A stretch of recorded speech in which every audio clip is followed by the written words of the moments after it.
आप सभी का इस पवित्र यात्रा में एक बार फिर हार्दिक स्वागत है। हम जीवन के उस मोड़ पर खड़े हैं जहां बाहर की दुनिया हमें लगातार अपनी ओर खींच रही है, जहां सफलता की परिभाषा बदल रही है और जहां आंतरिक शांति एक दुर्लभ वस्तु बनती जा रही है। आज हम श्रीमद् भगवद गीता के 10वें अध्याय विभूति योग के अगले पड़ाव श्लोक 13 से 18 तक चलेंगे। ये श्लोक केवल धार्मिक ग्रंथ के अंश नहीं है, ये ऐसे अमृत वचन हैं जो आपके भीतर छिपे सामर्थ्य को जगाएंगे और आपको यह दिखाएंगे कि किस प्रकार आप अपने जीवन के हर छोटे बड़े निर्णय में उस दिव्य चेतना का अनुभव कर सकते हैं। कल्पना कीजिए, आप एक विशालकाय महासागर के किनारे खड़े हैं और आप जानते हैं कि इसकी गहराई में अनमोल रत्न छिपे हैं। ये श्लोक उसी महासागर की गहराई में उतरने का निमंत्रण है। वे आपको यह समझने में मदद करेंगे कि कैसे वह परम शक्ति, जिसके बारे में हमने पिछले सत्रों में चर्चा की, आपके भीतर और आपके चारों ओर हर कण में व्याप्त है। यह ज्ञान आपको अपने जीवन के हर कार्य, हर रिश्ते और हर चुनौती में एक नई दृष्टि देगा। यह आपको सिखाएगा कि कैसे आप अपने अहंकार को एक तरफ रखकर उस विशाल चेतना के साथ जुड़ सकते हैं और कैसे यह जुड़ाव आपको आंतरिक संतुलन, अटूट आत्मविश्वास और जीवन में एक स्पष्ट उद्देश्य प्रदान करेगा।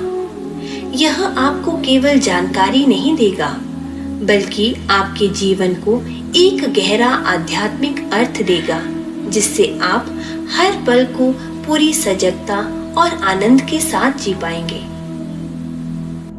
आहुस्त्वं ऋषयः सर्वे देवर्षि नारदस्तथा असितो देवलो व्यासः स्वयं चैव ब्रवीषि मे।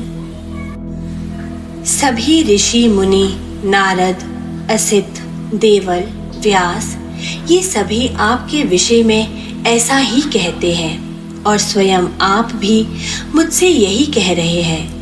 इस श्लोक में अर्जुन भगवान श्री कृष्ण के पूर्व के वचनों की पुष्टि करते हुए कहते हैं कि केवल वे ही नहीं, बल्कि देवर्षि नारद, असित, देवल और महर्षि व्यास जैसे महान ऋषि मुनि भी श्री कृष्ण को परम ब्रह्म, परम धाम और परम पवित्र मानते हैं।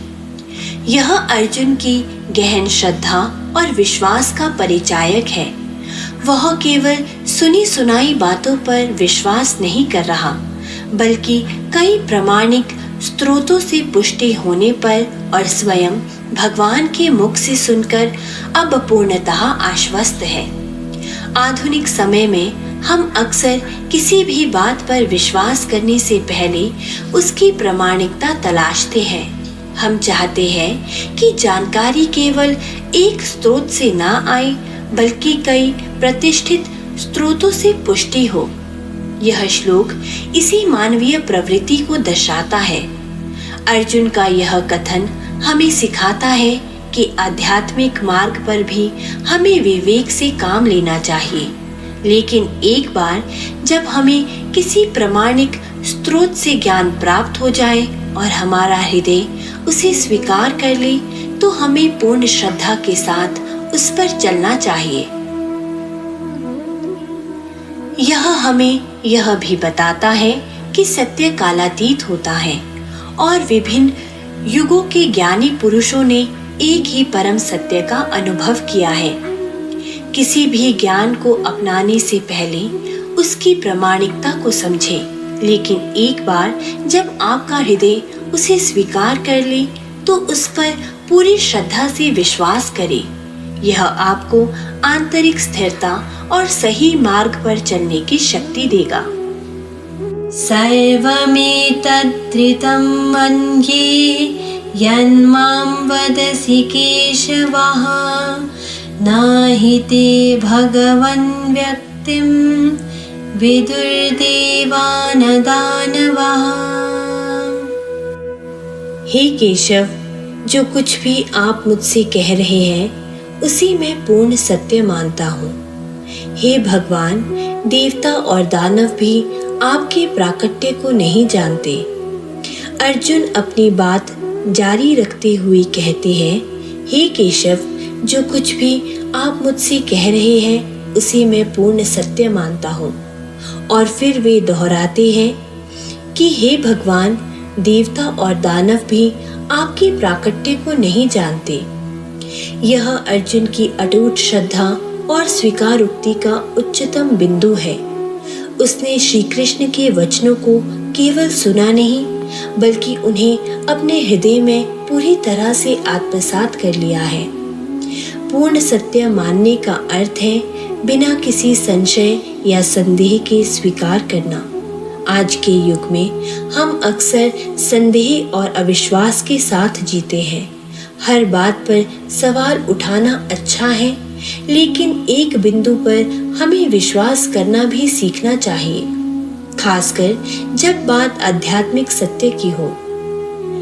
यह श्लोक हमें सिखाता है कि कुछ ज्ञान तर्क से परे होते हैं और उन्हें हृदय से स्वीकार करने की आवश्यकता होती है।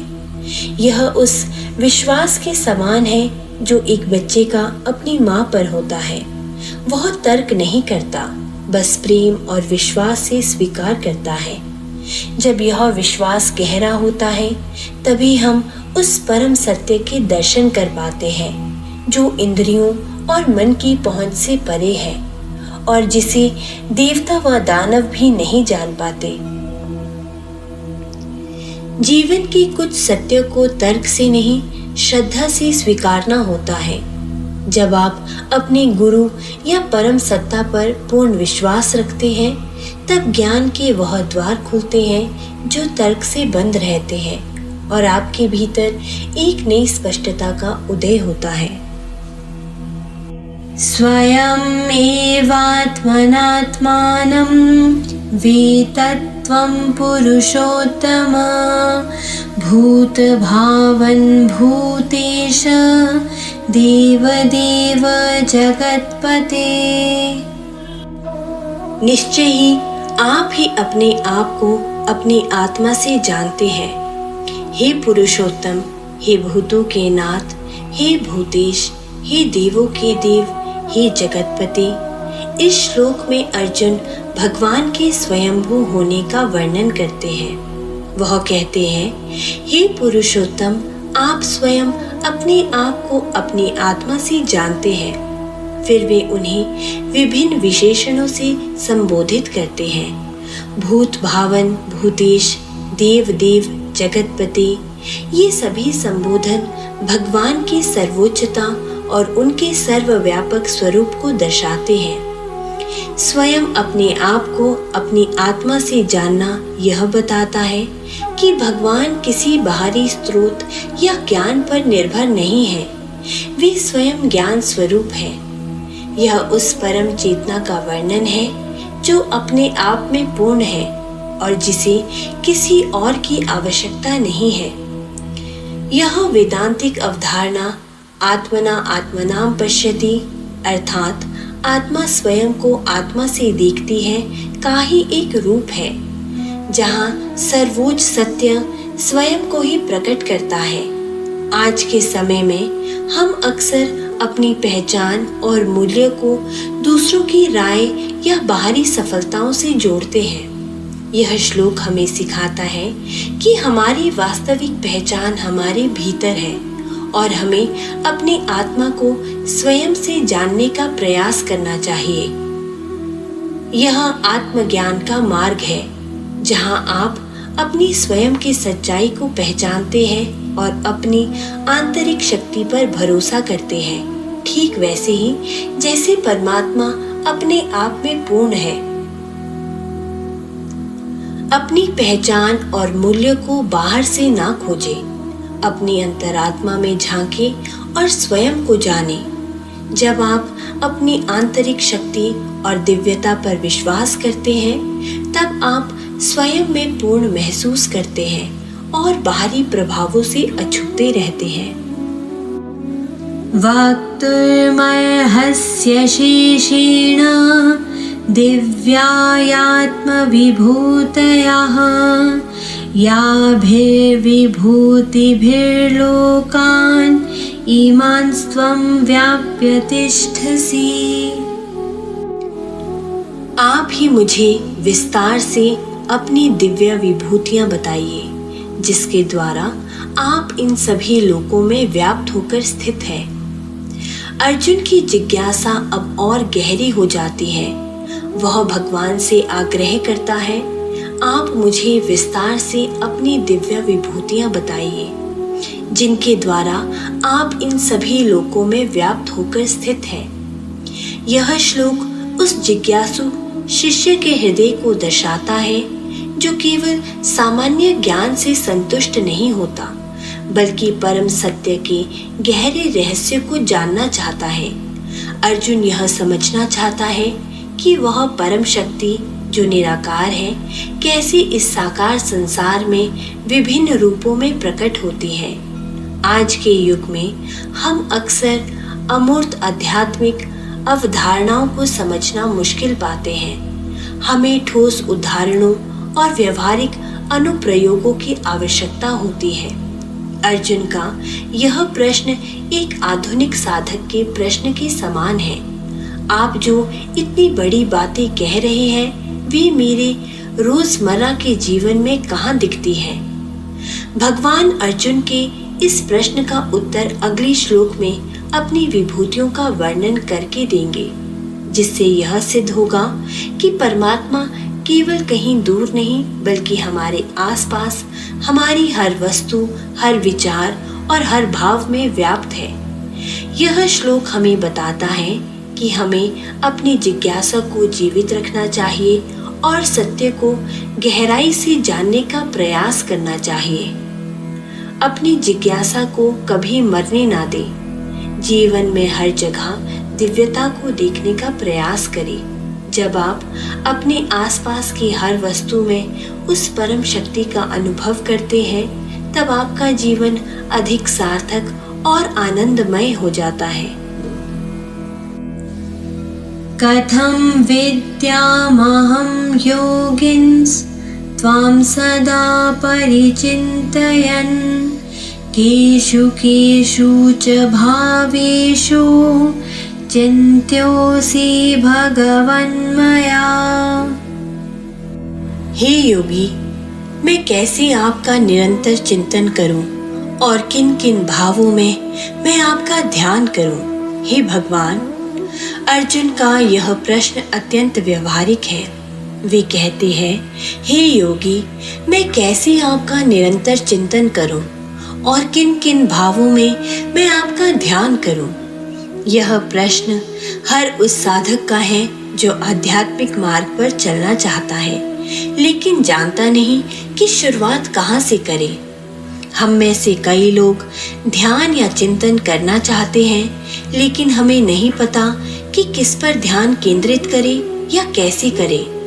अर्जुन का प्रश्न आधुनिक व्यक्ति की उस आवश्यकता को दर्शाता है कि उसे अमूर्त अवधारणाओं को समझने के लिए ठोस उदाहरण और विधियां चाहिए। वह जानना चाहता है कि उस निराकार परमेश्वर का चिंतन कैसे करें, जो इंद्रियों से परे है। यह श्लोक हमें सिखाता है कि आध्यात्मिक मार्ग पर व्यवहारिक दृष्टिकोण कितना महत्वपूर्ण है। भगवान अगले श्लोकों में विभिन्न विभूतियों का वर्णन करके अर्जुन के इस प्रश्न का उत्तर देंगे, जिससे यह स्पष्ट होगा कि परमात्मा को केवल मंदिरों में या पूजा पाठ में ही नहीं, बल्कि जीवन के हर पहलू में, प्रकृति में, गुणों में और यहाँ तक कि विरोधाभासी अनुभवों में भी देखा जा सकता है।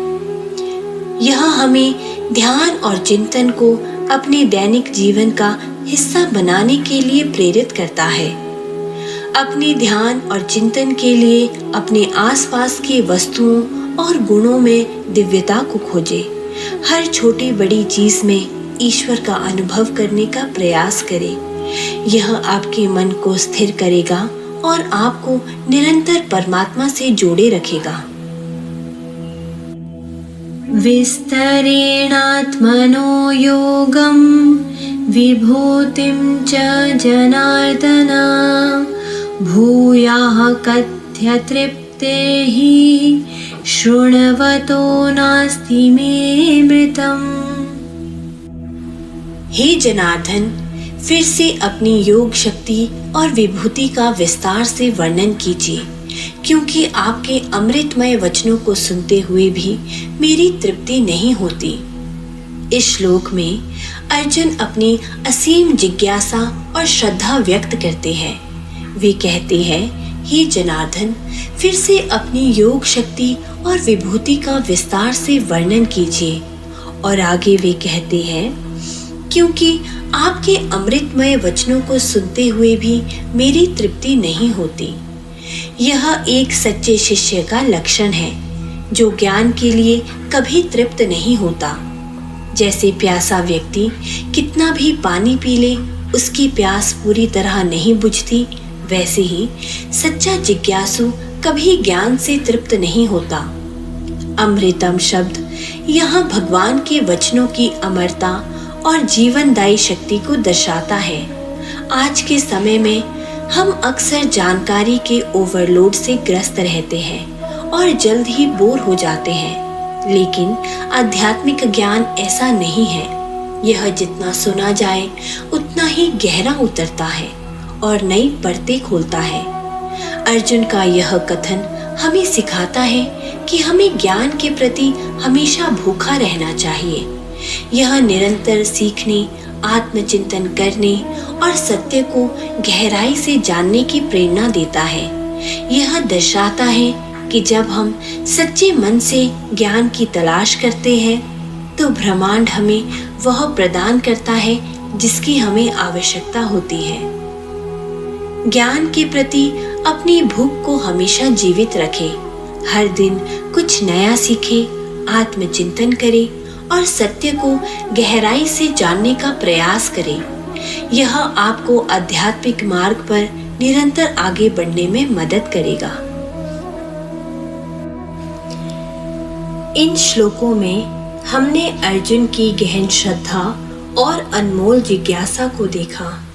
हमने जाना कि कैसे एक सच्चा शिष्य ज्ञान के लिए कभी तृप्त नहीं होता और कैसे भगवान स्वयं अपने भक्तों पर कृपा करके उन्हें अज्ञान के अंधकार से निकालकर ज्ञान के प्रकाश की ओर ले जाते हैं। यह केवल एक संवाद नहीं, यह हमारी स्वयं के भीतर चल रही सत्य की खोज का प्रतिबिंब है।